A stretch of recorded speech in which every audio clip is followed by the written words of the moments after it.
Welcome to voice of Tamil viewers. எம்ஜிஆரோட உலகம் சுற்றும் வாலிபன், தளபதி விஜயோட ஜனநாயகன், இந்த ரெண்டு படத்தையும் கம்பேர் பண்ணி தான் இப்போ சோசியல் மீடியா முழுக்க கான்வர்சேஷன் அப்படின்றது போயிட்டு இருக்குது. அதாவது எம்ஜிஆர் அவர்கள் 1973 அவர் அரசியலுக்கு வந்ததுக்கு அப்புறம் உலகம் சுற்றும் வாலிபனை அவர் ரிலீஸ் பண்றதுக்கு எவ்வளோ தடைகளை சந்திச்சாரு, டிஎம்கே எவ்வளோ தடைகளை அவருக்கு கொடுத்தாங்க, அதை மீறி அவர் எப்படி அவருடைய படத்தை ரிலீஸ் பண்ணாரு. அது மட்டும் இல்லாம அந்த படம் ரிலீஸ் ஆனதுக்கு அப்புறம் அவர் சந்திச்ச தேர்தல்ல அவர் வெற்றி பெற்று சிஎம் சீட்லயும் உட்கார்ந்தாரு. சோ அதே மாதிரி இந்த சைடு பார்த்தோம் அப்படின்னா தளபதி விஜய் அவர்களுக்கு ஜனநாயகன் படம், அவர் அரசியலுக்கு வந்துட்டாரு அப்படின்ற ஒரே காரணத்துக்காக ஜனநாயகன் படத்தை ரிலீஸ் பண்ண விடாம எவ்வளவு தடைகள் அவருக்கு வந்துகிட்டே இருக்கு அப்படின்றத நாம டெய்லியுமே பார்த்துட்டு இருக்கோம்.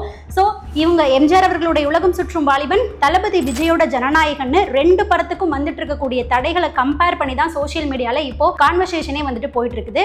அப்போ 1977 எம்ஜிஆர் அவர்கள் சிஎம் சீட்ல உட்கார்றதுக்கு மக்கள் மத்தியில அதுக்கு முன்னாடி ரிலீஸ் ஆன அவருடைய உலகம் சுற்றும் வாலிபன் படம் பெரிய அளவுக்கு கை கொடுத்தது. சோ அதே மாதிரி விஜய் அவர்கள் 2026 தேர்தலை சந்திக்கிறதுக்கு அவருடைய ஜனநாயகன் படம் அவருக்கு எந்த அளவுக்கு கை கொடுக்கும் அப்படின்றது தான் கம்பேர் பண்ணி இப்போ பேசிட்டு இருக்கிறாங்க. அதாவது அன்னைக்கு எம்ஜிஆர் அவர்களுக்கு நடந்த அதே விஷயங்கள் தான் இப்போ தளபதி விஜய்க்கும் நடந்துட்டு இருக்கு அப்படின்றது தான் இங்க மிகப்பெரிய பேசும் பொருளாவே போயிட்டு இருக்கு. இன்னைக்கு நாம இந்த வீடியோல எம்ஜிஆர் அவர்கள் என்ன தடைகள் எல்லாம் அவர் படத்தை ரிலீஸ் பண்றதுக்கு அவர் சந்திச்சாரு, டிஎம்கே என்னென்ன வேலைகள் எல்லாம் அவருக்கு பார்த்தாங்க, அதே மாதிரி இந்த சைடு விஜய் அவர்களுக்கு இப்போ என்ன விஷயங்கள்லாம் நடந்துட்டு இருக்கு அப்படின்றதான் கம்பேர் பண்ணி நாம இன்னைக்கு இந்த வீடியோல பேச போறோம். ஃபர்ஸ்ட் எம்ஜிஆர் அவர்கள் அவரோட உலகம் சுற்றும் வாலிபன் திரைப்படத்தை வெளியிடுறதுக்கு என்னென்ன தடைகள் எல்லாம் சந்திச்சாரு, டிஎம்கே எந்த அளவுக்கு இறங்கி அவருக்கு தொல்லை கொடுத்தாங்க, என்ன வேலையெல்லாம் பார்த்தாங்க அப்படின்றத விளக்கமா நம்ம முதல்ல பார்க்கலாம். இந்த படம் உலகம் சுற்றும் வாலிபன் திரைப்படம் பார்த்தோம் அப்படின்னா எம்ஜிஆர் அவர்களோட டைரக்ஷன்ல அவரே தான் அந்த படத்தை ப்ரொடியூஸ் பண்ணியிருந்தாரு. 1973 வருஷம் அந்த திரைப்படம் ரிலீஸ் ஆனிச்சு பல தடைகளை மீறி. இதுல முக்கியமான விஷயம் என்ன அப்படின்னு பார்த்தா 1972 வருஷம் வரைக்கும் எம்ஜிஆர் அவர்கள் டிஎம்கேல தான் இருந்தாரு, கலைஞர் கருணாநிதி அவர்களோட தான் இருந்தாரு. ஆனா 1972 வருஷம் பார்த்தோம் அப்படின்னா கலைஞர் கருணாநிதி அவர்களால எம்ஜிஆர் அவர்கள் கட்சியில இருந்து டிஎம்கேல இருந்து நீக்கப்பட்டாரு. அதுக்கு என்ன ரீசன் அப்படின்னா எம்ஜிஆர் அவர்கள் டிஎம்கேல இருக்கும்போதே டிஎம்கேல இருக்கக்கூடிய தலைவர்கள் அவங்களுடைய சொத்து மதிப்பை மக்கள் மத்தியில வெளியிடணும் அப்படின்ற மாதிரி ஒரு விஷயத்த பேசினாரு. இந்த மாதிரி அவர் பேசினோன்னே டிஎம்கேல இருந்துகிட்டே டிஎம்கேனுடைய தலைவர்களுக்கு எதிராக இவர் பேசுறாரு அப்படின்னு சொல்லி கலைஞர் கருணாநிதி அவர்களால டிஎம்கேல இருந்து எம்ஜிஆர் அவர்கள் 1972 வருஷம் வெளியேற்றப்பட்டாரு, நீக்கப்பட்டாரு. அதன் பிறகு எம்ஜிஆர் அவர்களுக்கு சப்போர்ட்டா தமிழகம் முழுக்க ஏகப்பட்ட போராட்டங்கள், ஏகப்பட்ட ஆதரவு குரல்கள் மக்கள் கிட்ட இருந்து வர ஆரம்பிச்சுது. ஆனா அதை கலைஞர் கருணாநிதி அவர்கள் எதிர்பார்க்கவே இல்லை. கலைஞர் கருணாநிதி அவர்கள் என்ன நினைச்சாரு அப்படின்னா எம்ஜிஆர் கட்சியில இருந்து தூக்குனா ஒரு 10 பேர் கொடி பிடிப்பாங்க, அதை ஈஸியா சமாளிச்சிடலாம் அப்படின்ற ஒரு மைண்ட் தாட்ல இருந்தாரு. ஆனா எம்ஜிஆர் அவர்களை டிஎம்கேல இருந்து நீக்கினதுக்கு அப்புறம் தமிழகம் முழுக்க போராட்டங்கள் வெடிக்க ஆரம்பிச்சது. இப்படி எம்ஜிஆர் அவர்கள் ஏடிஎம்கேன்ற புதிய கட்சி ஆரம்பிச்சதுக்கு அப்புறம் மக்களுடைய ஆதரவும் சப்போர்ட்டும் அவருக்கு நிறையவே வர ஆரம்பிச்சது. இதுல முக்கியமான ஒரு விஷயம் என்ன அப்படின்னா உலகம் சுற்றும் வாலிபன் திரைப்படம் இருக்குல்லையே, அந்த திரைப்படத்தை எம்ஜிஆர் அவர்கள் டிஎம்கேல இருந்த காலகட்டத்திலேயே 1972 எடுக்க ஆரம்பிச்சிட்டாரு. ஆனா ரிலீஸ் எப்போ வந்தது அப்படின்னா 1973 வருஷம். இவர் டிஎம்கேல இருந்து வெளியாகி ஏடிஎம்கே என்ற புதிய கட்சி ஆரம்பிச்சதுக்கு அப்புறம் தான் உலகம் சுற்றும் வாலிபன் திரைப்படத்தை அவர் ரிலீஸ் பண்றதுக்கு ஏகப்பட்ட தடைகளையும் ஏகப்பட்ட தொல்லைகளையும் டிஎம்கே, அதாவது கலைஞர் கருணாநிதி அவர்கள் மூலமா கொடுக்கப்பட்டது.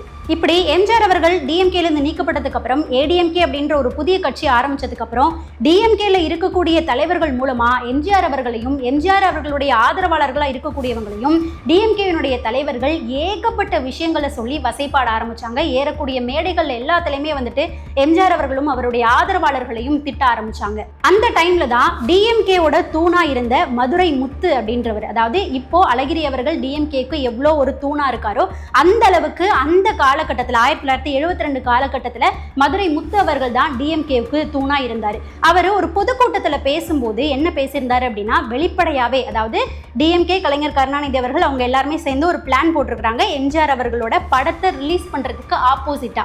அந்த ஒரு பிளானை வெளிப்படையா அவர் அந்த பொதுக்கூட்டத்தில் பேசிட்டாரு. எப்படி பேசியிருந்தாரு அப்படின்னா எம்ஜிஆர் அவருடைய உலகம் சுற்றும் வாலிபன் திரைப்படத்தை எப்படி ரிலீஸ் பண்றாருன்னு நான் பாக்குறேன், அப்படி ரிலீஸ் பண்ணிட்டாரு அப்படின்னா நான் புடவையை உடுத்திக்கிறேன், சேலையை உடுத்திக்கிறேன் அப்படின்ற மாதிரி பொதுக்கூட்டத்தில் அத்தனை பேருக்கு முன்னாடி பேசியிருந்தாரு. இந்த விஷயத்த எம்ஜிஆர் அவர்கள் நோட் பண்ணோன்னே இவ்வளோ உறுதியா இவ்வளோ தைரியமா பொதுக்கூட்டத்துல மக்களுக்கு முன்னாடி என்னுடைய உலகம் சுற்றும் வாலிபன் திரைப்படத்தை ரிலீஸ் பண்ணிட்டேன்னா சேலையை உடுத்திக்கிறேன் அப்படின்னு இவ்வளோ ஸ்ட்ராங்கா இவர் சொல்றாரு அப்படின்னா என்னுடைய திரைப்படத்தை ரிலீஸ் ஆக விடாம இருக்கிறதுக்கு ஒரு ஸ்ட்ராங்கான வேலையை டிஎம்கே வந்துட்டு பார்த்துருக்குறாங்க அப்படின்ற டவுட் வந்துட்டு எம்ஜிஆர் அவர்களுக்கு வந்திருக்கு. அதன் பிறகு எம்ஜிஆர் அவர்கள் அவருக்குன்னு நம்பிக்கையான ஆட்கள் இருக்காங்க இல்லையா, அவங்க கிட்ட வந்துட்டு விசாரிச்சிருக்கிறாரு. விசாரிக்கும் போதுதான் டிஎம்கே உடைய பிளான் எம்ஜிஆர் அவர்களுக்கு தெரிய வந்திருக்கு. அதாவது டிஎம்கே உடைய பிளான் என்ன அப்படின்னு பார்த்தோம்னா, எம்ஜிஆர் அவர்கள் இந்த உலகம் சுற்றும் வாலிபன் திரைப்படத்தை எடுக்கும்போது டிஎம்கேல தான் இருந்தார். அதனால அரசியல் வசனங்கள் இந்த மாதிரி வச்சு அந்த படத்தை வந்துட்டு அவர் இயக்கவே இல்லை. அதனால இந்த படத்துக்கு அஃபிஷியலா தடைகள் அப்படின்றது எதுவுமே வரல. ஸோ அதனால டிஎம்கே என்ன பண்ணியிருக்காங்க அப்படின்னா அன்அஃபிஷியலா இந்த படத்தை வந்துட்டு ரிலீஸ் ஆக முடியறதுக்கு வேலையை பார்க்கறதுக்கு இறங்கியிருக்கிறாங்க. என்ன வேலை அப்படின்னா அந்த படம் வந்துட்டு கலர் கரெக்ஷன் ப்ராசஸ்க்காக அந்த டீம் கிட்ட வரணும், கலர் ப்ராசஸ் பண்ணக்கூடிய அந்த டீம் கிட்ட வரணும். அந்த டீம் பார்த்தோம் அப்படின்னா ஆளும் கட்சியா இருக்கக்கூடியவங்களுக்கு கீழே தான் வரும், அதாவது டிஎம்கேக்கு கீழே தான் வரும். அப்படி கலரிங் ப்ராசஸ்க்கு வரும்போது அந்த படத்தோட நெகட்டிவ் உட்பட எல்லாத்தையுமே எரிச்சிடணும் அப்படின்றது தான் டிஎம்கேனுடைய பிளான் இருந்திருக்குது. இந்த ஒரு பிளானை எம்ஜிஆர் அவர்கள் தெரிஞ்சுக்கிட்டாரு. தெரிஞ்சதுக்கு அப்புறம் எம்ஜிஆர் அவர்கள் பொது இடங்கள்லையோ எந்த இடங்கள்லையோ அவங்க பேசின வார்த்தைக்கு திரும்ப சவால் விடுற மாதிரி எதுவுமே பேசாம அமைதியா வந்துட்டு செயல்பட ஆரம்பிச்சாரு. சீக்ரெட்டா ஒரு விஷயத்த பண்ண ஆரம்பிச்சாரு. சீக்ரெட்டா அவருக்கு ஃபேவரட்டா இருக்கக்கூடிய, அவர் நம்பக்கூடிய ஒரு 25 ஸ்டன் மாஸ்டர்ஸ் அடங்கக்கூடிய ஒரு குழு அமைச்சாரு. அந்த குழுவை அமைச்சு பாம்பேக்கு அனுப்பி பாம்பேலேயே வச்சு அவர் படத்தினுடைய கலர் கரெக்ஷன் அந்த ப்ரொசீஜர் எல்லாத்தையுமே வந்துட்டு முடிச்சாரு. இந்த வேலைகள் எல்லாத்தையுமே சீக்ரெட்டா வந்துட்டு அவர் பண்ணியிருக்கிறாரு.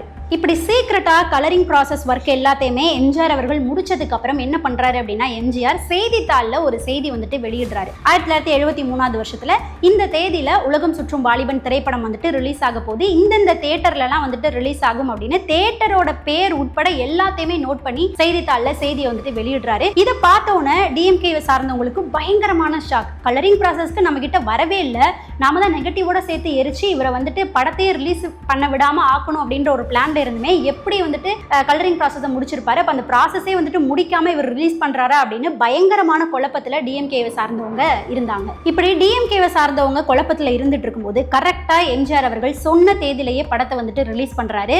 அதுவும் எங்க வந்துட்டு முதல்ல ரிலீஸ் பண்றாரு அப்படின்னா மதுரை முத்தவர்கள் தானே எம்ஜிஆர் அவர்களுக்கு ஒரு சவாலை வந்துட்டு விட்டாரு பொதுக்கூட்டத்தில் வச்சு. அதனால மதுரையில தான் நாம தமிழகத்திலேயே ஃபர்ஸ்ட் ஷோ வந்துட்டு ரிலீஸ் பண்றோம் அப்படின்னு எம்ஜிஆர் அவர்கள் சேலஞ்ச் பண்ணி அந்த விஷயத்தை பண்ண ஆரம்பிச்சாரு.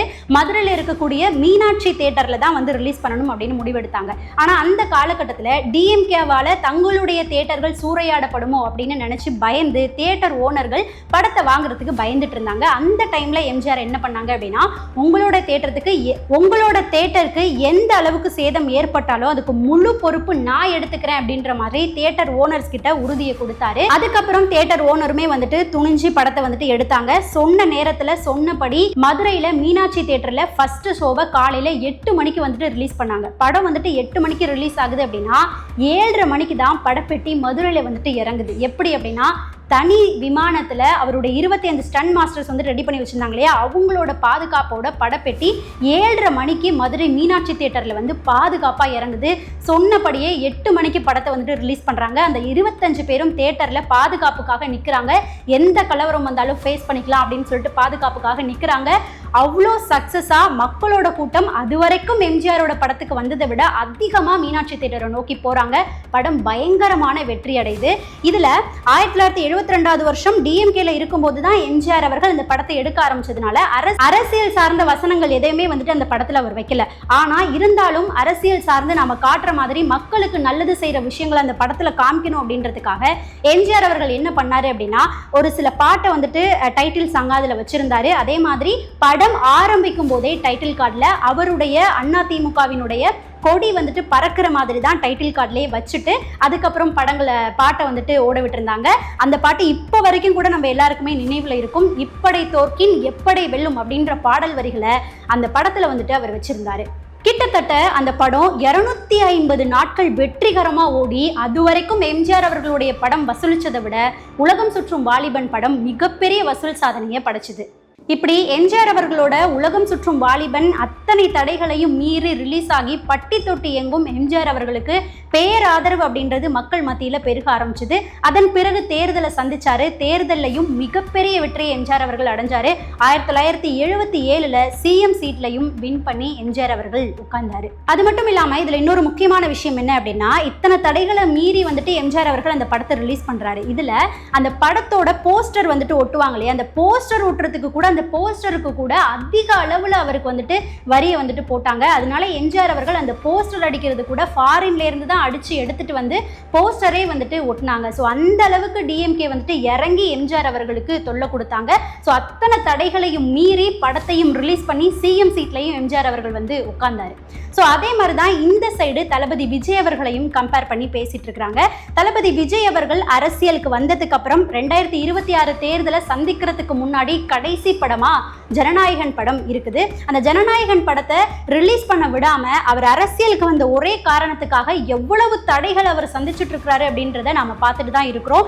முதல்ல சென்சார் போர்டு யூஏ சர்டிபிகேட் தரேன்னு சொன்னாங்க. அதுக்கப்புறம் தரல அப்படின்னு சொல்லி புகார் கொடுத்தோம் அப்படின்னு சொல்லி ஏகப்பட்ட குழப்பங்களை உருவாக்குனாங்க. அதுக்கப்புறம் சென்னை ஹைகோர்ட்ல 2 நாள் விசாரணை நடந்தது. விசாரணையோட முடிவுல தனி நீதிபதி ஆஷா யூஏ சர்டிபிகேட்டை கொடுக்கணும் அப்படின்னு சொல்லி தீர்ப்பு கொடுத்தாங்க. அதுக்கப்புறம் அந்த தீர்ப்புக்கு மேல்முறையீடு பண்ணி திரும்பவும் ஹைகோர்ட்ல சென்சார் போர்டு தரப்புல இருந்து ஒரு வழக்கு தொடர்ந்தாங்க. அதுக்கப்புறமும் பார்த்தோம் அப்படின்னா அந்த வழக்கை ஜனவரி 21 ஒத்தி வச்சிருந்தாங்க. அதாவது ஜனவரி 9 ஜனநாயகன் படத்தை ரிலீஸ் பண்ண விடாம இவ்வளவு வேலைகளையுமே பார்த்துருக்குறாங்க. இதுக்கு பின்னாடி மத்திய அரசும் மறைமுகமா டிஎம்கேவும் தான் வேலை பார்க்குது அப்படின்ற விஷயம் தான் இப்போ எடுத்து வச்சு பேசப்படுது. அதுக்கப்புறம் இப்போ பார்த்தோம் அப்படின்னா படக்குழு சுப்ரீம் கோர்ட் போயிட்டு இந்த வழக்கு சார்ந்து முறையிட்டு இருக்கிறாங்க. பொங்கல் டைம்ல இந்த படம் மேக்சிமம் ரிலீஸ் ஆயிடும் அப்படின்னு படக்குழு மூலமா சொல்லப்படுது. மக்கள் மத்தியிலையும் எதிர்பார்க்கப்படுது. இறுதியா என்ன சொல்லப்படுது அப்படின்னா, அன்னைக்கு எம்ஜிஆர் அவர்களுக்கு அரசியல் வந்ததுக்கு அப்புறம் அவருடைய படத்தை ரிலீஸ் பண்றதுக்கு என்ன விஷயங்கள்லாம் நடந்ததோ, என்னென்ன வேலைப்பாடுகள் என்னென்ன தடைகள்லாம் எழுந்ததோ, அதே மாதிரிதான் இன்னைக்கு விஜய் அவர்கள் அரசியலுக்கு வந்ததுக்கு அப்புறம் அவரோட படத்தை ரிலீஸ் பண்றதுக்கு இத்தனை தடைகள் எழுது. ஸோ அன்னைக்கு எம்ஜிஆர் அவர்கள் எப்படி அத்தனை தடைகளையும் மீறி தகர்த்தெறிஞ்சிட்டு அவருடைய படத்தை ரிலீஸ் பண்ணி அதன் பிறகு தேர்தலை சந்திச்சு மக்கள் மத்தியில் வென்று சிஎம் சீட்ல உட்கார்ந்தாரோ, அதே மாதிரி இன்னைக்கு விஜய் அவர்கள் ஜனநாயகன் படத்துக்கு எழக்கூடிய அத்தனை தடைகளையும் மீறி தகர்த்தெறிஞ்சு ஜனநாயகனை ரிலீஸ் பண்ணி 2026 தேர்தலை சந்திப்பாரு அப்படின்னு எதிர்பார்க்கப்படுது. அன்னைக்கு எம்ஜிஆர் அவர்கள் சிஎம் ஆவதற்கு உலகம் சுற்றும் வாலிபன் திரைப்படம் கை கொடுத்தது மாதிரி இன்னைக்கு விஜய் அவர்கள் 2026 தேர்தலை சந்திக்கிறதுக்கு ஜனநாயகன் படம் கை கொடுக்கும் அப்படின்னு அவருடைய ரசிகர்கள் மூலமா சொல்லப்படுது. ஸோ என்ன நடக்க போகுது அப்படின்றத நாம காத்திருந்து தான் பார்க்கணும். இந்த விஷயங்கள் சார்ந்து மக்களாக உங்களுடைய கருத்து என்னவா இருக்கும் அப்படின்றத மறக்காம நம்மளுடைய கமெண்ட் செக்ஷன்ல பதிவு பண்ணுங்க. நம்ம அடுத்த வீடியோல சந்திக்கலாம்.